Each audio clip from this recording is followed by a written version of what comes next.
আমরা খালি সরকারের কাছ থেকে এটা দিতে হবে, ওটা দিতে হবে, বিশেষ করে টাকা দিতে হবে, জমি দিতে হবে, হবে তো অবশ্যই লাগবে। কিন্তু যেই সরকার এটা দিতে শুরু করে, ভুল লোকগুলোর সামনে এসে দাঁড়ায়, ওরা সেটা তারা নিয়ে যায়, আসল লোক আর পায় না। তা আমার সুনির্বন্ধ অনুরোধ, সরকার থেকে কিছু চাই না, আসল লোক পাবে না কোনোদিন। বোমা লোকের কাছে যাবে, বোমা লোক আরো চাইবে, আপনার নাম দিয়ে আরো চাইবে, এবং সে আরো পাবে, যেহেতু তার শক্তি বেড়েছে এখন। সরকারকে বারে বারে মিনতি করে বলবেন, আমাকে কিছু দিয়েন না, শুধু আমার নীতিটা ঠিক করে দেন, এই কাজটা করে দেন, বাকিটা আমরা সামাল দেব। তাহলে আমাদের বাঁচোয়া, তাহলে আমাদের বাঁচোয়া নেই। যেই সরকারের কাছ থেকে কিছু চাইতে আসে, তাকে সন্দেহের চোখে দেখবেন, তাহলে জিনিসটা টের পাবেন। এই যে আমরা মন্ত্রণালয়ের কথা বলছি, আজকে অনেক কথা হলো। এই মন্ত্রণালয় একটা প্রতীক, পুরো সরকার হলো আরো বৃহত্তর সংগঠন। প্রযুক্তির গতি এত দ্রুত, প্রতিটি প্রতিষ্ঠান, প্রতিটি নীতি প্রণয়নকারী দ্রুত গতিতে ইরিলেভেন্ট হয়ে যাচ্ছে। কারণ সে বসছে যে সময় যে উদ্যোগ নিয়ে, সেটা কালকে পাল্টে যাচ্ছে, সে কিন্তু পাল্টাচ্ছে না। কাছেই ওই পথে নিয়ে যেতে হলে ওই যারা চোখে দেখছে পরিবর্তনগুলো, তাদেরকে ঠেলে ঠেলে এদেরকে নিয়ে যেতে হবে। একই কাজে আমি নিজের মতো করে বলি, এটা কেউ হয়তো সিরিয়াসলি নেয় না। আমি বলছি সরকারি কর্মচারী 5 বছরের বেশি সরকারে থাকা ঠিক না, কেন হতে তার মন একটা কাঠামোর মধ্যে ফিক্স হয়ে গেছে, এর থেকে বেরোতে পারেনি সে। আবার নতুন লোক যারা বাইরের থেকে দেখতেছে, তাদেরকে নিয়ে আসতে হবে। এটা বিশেষভাবে প্রযোজ্য এই প্রযুক্তি মন্ত্রণালয়ের মধ্যে। প্রযুক্তি মন্ত্রণালয়ে যদি এমন লোক আসে যে প্রযুক্তি সম্বন্ধে বোঝাপড়া হয়েছিল 30 বছর আগে, 30 বছরের ছাড় দুনিয়া পাল্টে যায়, তাকে ওই যেটা দিয়েছে সেটাই তার দোষ না, সেটা অনুভব করার সুযোগ পায় নাই। কাজে যে অনুভব করছে সে যেন আসতে পারে। প্রতিনিয়ত পরিবর্তন, প্রতিনিয়ত পরিবর্তন। নীতিতে আসো, নীতি ঠিক করো, নীতি বাস্তবায়ন করো, যেটা মানুষের কাছ থেকে আসবে সেটাকে দিয়ে দাও। কাজে সেই জিনিসটার দিকে প্রযুক্তি এত দ্রুত, ওই যে বললাম, মেয়ের চাইতে ছেলে মেয়ের চাইতে বাবা মা অবসলিট হয়ে যাচ্ছে, ইরেলেভেন্ট হয়েছে, দাদা দাদি আরো ইরেলেভেন্ট হয়ে যাচ্ছে। সরকারের কথা চিন্তা করেন, সরকার কত ইরেলেভেন্ট হয়ে যাচ্ছে, হাসি পায়। পুরনো বস্তা ঘাইটা সে নিয়ম নীতি নিয়ে আসে, এটার উপরে সংশোধন করতে হবে, মূলটা পাল্টায় না। ওই যে ব্রিটিশ সরকার ধরিয়ে দিয়ে গেছে নীতি, ওই নীতির উপরে সব সংশোধন হইতেছে। আরে ভাই, ওটা তো মূল জিনিস গোলমাল, নতুন করে বানাতে অসুবিধাটাকে। সেই পরিবর্তনে কেউ জানে, সব ঠেকার কাজ। আমার ঠেকাটা সামলা দিতে হলো, আমার প্রমোশন হবে, আমি অন্য জায়গাতে চলে যাব। রাজনীতিবিদও তাই, আমার মেয়াদটা কাটিয়ে দিই, আমি আবার পুনর্নির্বাচিত হলো। এই হলো ব্যাপার। আমরা প্রতিষ্ঠান বানাই, প্রতিষ্ঠান এই যে একটা বানিয়ে দিয়েছে, ওটাভাবে চলতেছে। আমার তো মনে হয় প্রতিটি প্রতিষ্ঠান 10 বছর পরে পরে আবার নতুন করে বানাতে, একদম গোড়ার থেকে বানাতে হবে। কারণ এর মধ্যে পৃথিবী পাল্টে গেছে, নিয়ম কানুন পাল্টে গেছে, তার লক্ষ্য পাল্টে গেছে।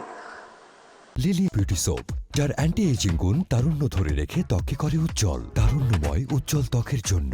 রিমার্ক। সরকারের ধর্ম হলো পুরনোকে আঁকড়ে রাখা, আর প্রযুক্তির কাজ হলো সেগুলো ফেলে দেওয়া। এই যে দ্বন্দ্ব, এই দ্বন্দ্বে কাকে জিততে দেবেন আপনি? এটা তো উত্তর তো পরিষ্কার, প্রযুক্তিকে জিততে হবে, না হলে আমাদের জিত নেই, আমাদের শেষ, আমাদের ধ্বংস। পৃথিবী আমাদের দিকে, আমাদের জন্য কেউ অপেক্ষা করছে না। আমরা আমাদের নেতৃত্ব দেওয়ার কথা, আমরা এখন ফলোয়ার সাব ফলোয়ার হয়ে বসে আছে দূরে দূরে দূরে। তার ফলে হলো কি, আমরা প্রযুক্তি বুঝি কিন্তু কোনো জায়গা পাচ্ছি না। বাংলাদেশ একটা বিষয়ে পৃথিবীর চ্যাম্পিয়ন এখন। আপনাদের সবার জানা আছে হয়তো, তবু আমি আবার বলবো, পৃথিবীর চ্যাম্পিয়ন কিসে? জালিয়াতি। সব জিনিস জাল। বহু দেশ আমাদের পাসপোর্ট গ্রহণ করে না, ভিসা জাল, পাসপোর্ট জাল। আপনারা নিশ্চয় পত্রিকায় দেখেছেন আমেরিকান ভিসা জাল। এটা একটা জালিয়াতের কারখানা বানাইছি আমরা। আমাদের বুদ্ধি আছে, না হলে জালিয়াতি করতে পারতাম না, কিন্তু খারাপ কাজে লাগাচ্ছে।